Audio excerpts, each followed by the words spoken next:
The Meek Shall Inherit the Earth, a 5-part series by L.S. Larkey and Atlantean Astrology. Introduction.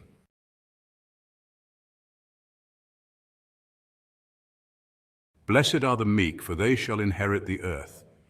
This simple yet profound statement from Jesus, found in Matthew chapter 5, verse 5, has been echoed through millennia, reverberating within Christian tradition as one of the cornerstones of the Sermon on the Mount.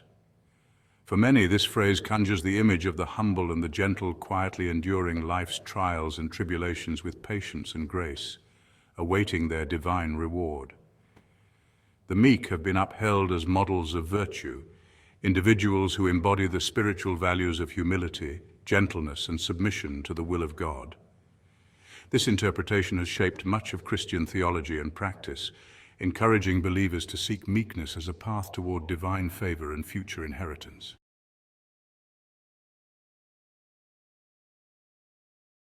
But what if this interpretation has been at its core a misreading? What if, rather than offering a blessing, Jesus was instead issuing a subtle critique, a warning about the dangers of submission and passivity in the face of truth? What if the meek, rather than being models of virtue, represent those who are weak-minded, submissive, and easily manipulated by the powers that be? This paper seeks to reframe the understanding of the meek in the biblical context, arguing that Jesus' words were not intended as a compliment, but rather as an acknowledgement of a social condition. The meek, as described in this passage, are not those who will inherit the kingdom of heaven, but rather those who have chosen not to illuminate themselves to the truth that Jesus came to reveal. They are those who have opted for the comfort of submission, following the rules of the land, rather than seeking the spiritual and intellectual enlightenment necessary to enter the kingdom of God.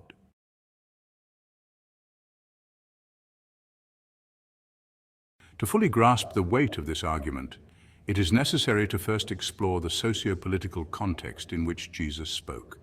At the time of the Sermon on the Mount, the Jewish people were living under Roman occupation.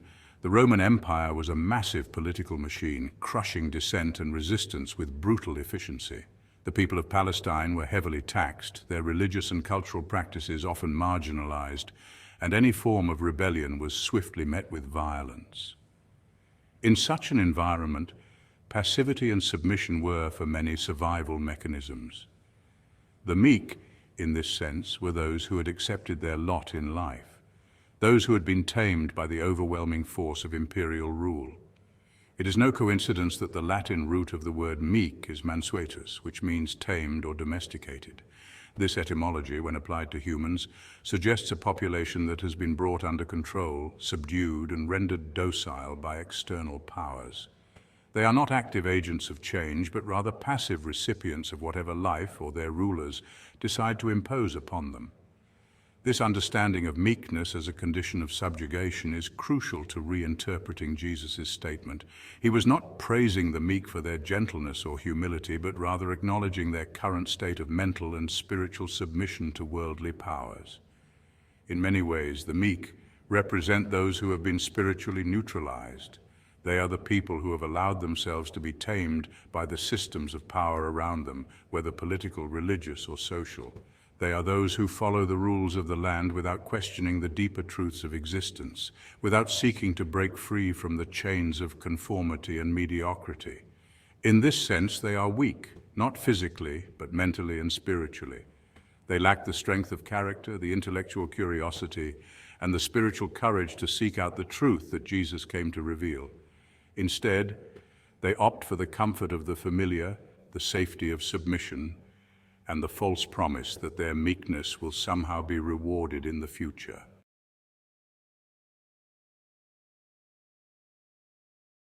The false promise of inheriting the earth. When Jesus said the meek shall inherit the earth, he was not offering them a divine reward. Rather, he was speaking to the reality of their condition. The meek, those who are tamed and submissive, will inherit the earth, but not the kingdom of heaven. The earth in this context represents the material, the worldly, the transient.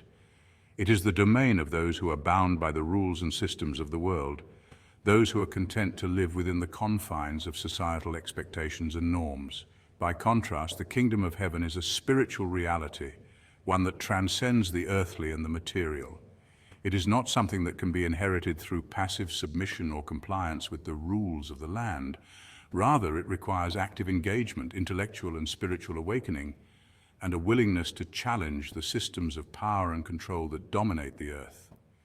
The meek, in their submission, are cut off from this higher reality. They are content with their earthly inheritance, but they will not enter the kingdom of heaven because they have chosen not to seek the deeper truths that Jesus came to reveal. This distinction between inheriting the earth and entering the kingdom of heaven is critical. Jesus was not praising the meek, he was pointing out the limitations of their condition. They will inherit the earth because that is all they seek. They do not aspire to anything higher, nor do they challenge the structures of power that keep them subdued. In this sense, their inheritance is not a reward, but a reflection of their lack of spiritual ambition.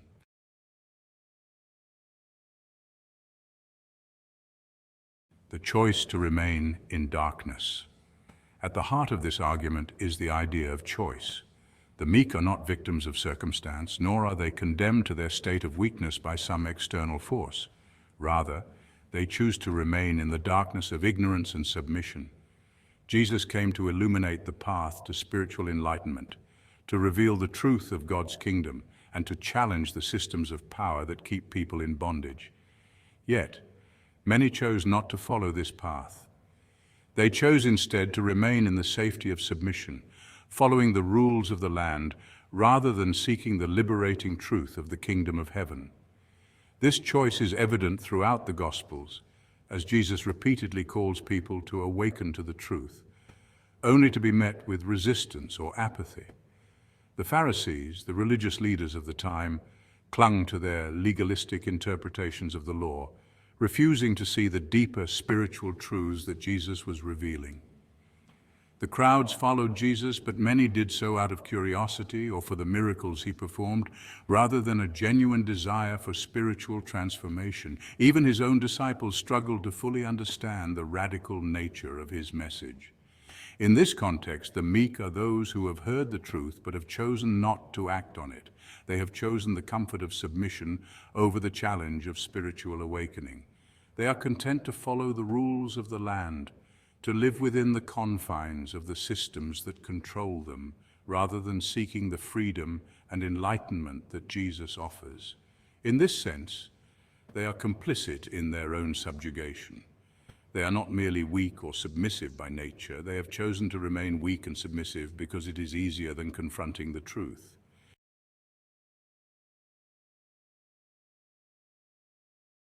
Thus, the meek, as described in Matthew 5:5, are not the virtuous or the blessed, as traditional interpretations might suggest. Rather, they are the weak-minded, the submissive, and the easily controlled.